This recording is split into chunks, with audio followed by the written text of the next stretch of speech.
'68 was time when the whole society that was restrained blew up. Those people rebelled, and that was a new generation. They didn't remember neither the war nor Hitler and Stalin's terror, and so didn't have the fear ingrained.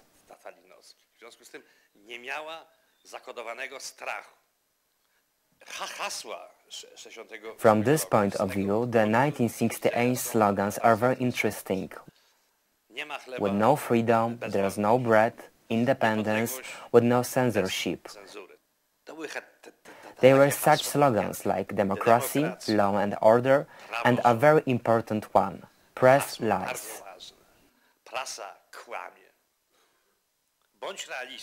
Be realistic, that is, demand what is impossible, and we demanded impossible, and in that way we came closer to that wall and maybe find a way one day. And today it's become possible.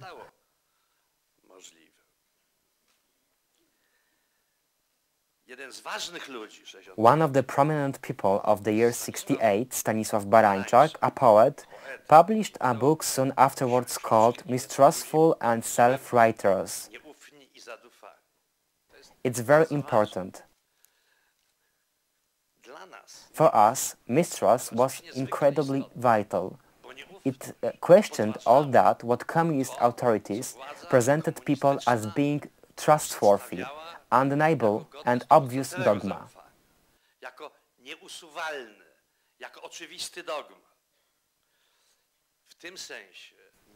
In this sense, mistrust was an opposition to despotism dogma, and I may defend that mistrust, although I know that is it now, being called relativism and nihilism.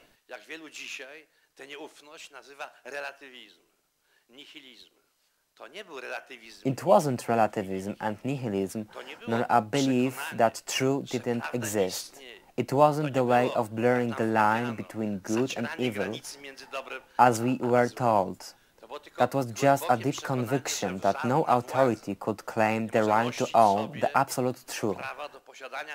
But if it did, one should regard it with mistrust because it's totalitarian authority. For me, it's very emotional to speak here. So I want to tell you, we had a feeling that this was no difference between the revolt in Warsaw or other place, the revolt in the United States, the revolt in Turkey, the revolt in Latin America, in Belgrade. I was 2 weeks ago in Sarajevo, where they had a revolt in '68, etc. And you would see it's not possible, because it was two different systems. You're right, but you're wrong also. Why? Adam said it. Look, we were the generation, more or less, born after the Second World War. Adam took this. And this generation didn't want not only the world, not only the system, but the way of life who was imposed by the war generation. We could understand that the war generation had lived a horrible thing. But our idea of life, our idea of freedom, was another one, because we were born after the Holocaust, after the terrible destruction. And there you have similar reaction. The revolt here in Warsaw was, of course, a revolt against censorship, for liberty, but it was also a revolt to have the freedom to play and listen jazz, to have another music, to have another culture, to have an anti-authoritarian revolt, and not only another way of life. You didn't like the way of life imposed by the communist ideology, and we didn't like the way of life imposed, for example, the Puritan, hypocrite way of life of the de Gaulle ideology. And this was the similitude. Now, it's 40 years ago. And we have another world. We have another society. And everybody, from the left to the right, from up to down, who want to have a political instrumentalization of the 60s will be wrong, will be completely wrong, because, you know, the question is, what is over? What is now left from the 60s? You want to know? Nothing. Nothing. It's over. Why? My preferred word is forget 68. You know why? Because we changed the world. We changed it socially, we changed it culturally, and we lost politically, for God's sake.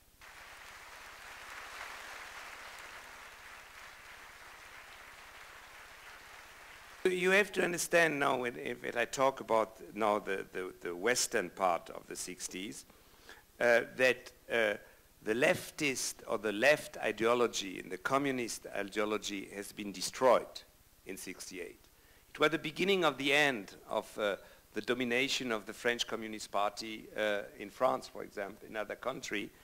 And what I think, what concerned myself, you know, even my libertarian ideology, well, this changed for me with the ecological movement.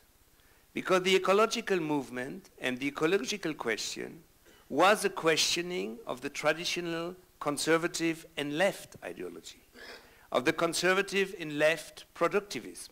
It was that we are building up a society, industry, economy, who are destroying the world where we are living on.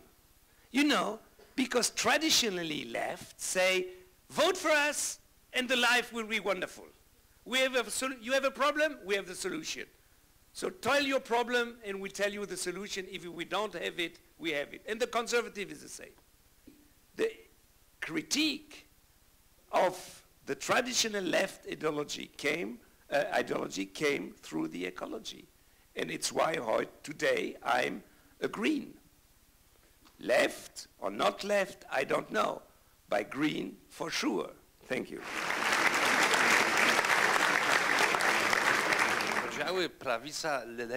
The party's division of left and right wing is in great measure symbolic. This is my 68th lesson. I've learned the significant division is the one that divides people for those who are for the open, tolerant and prevailing society, and those who are against that society and are its enemies.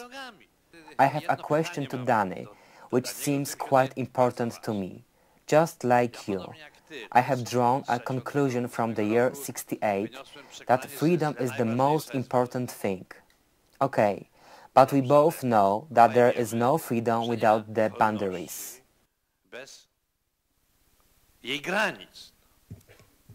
I think we live in a world where it's very interesting that after 10 minutes, when we talk about freedom, we want to know where the boundaries are. A lot of people want to limit freedom. We need some who say, I want to defend freedom and not to think about the boundaries. I want to think about what is beautiful in freedom, and others will define boundaries because they like boundaries. I like an unbundled freedom, you know, more. When I asked Danny a question about freedom boundaries, he told me that there are people who care about that boundaries, but he cares about freedom.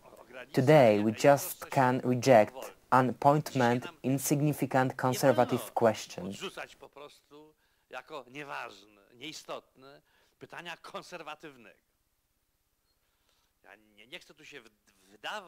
I don't want to enter into an argument concerning the substance of abortion, in vitro or cloning.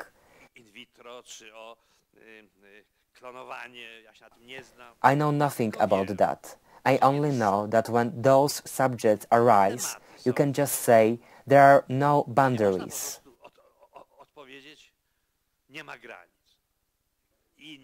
And before Danny will reply to it, I don't know where those boundaries of freedom should be set. And therefore I asked this question. But I will leave this place soon in a very enthusiastic mood, because Danny has remained fertile in his belief, which is a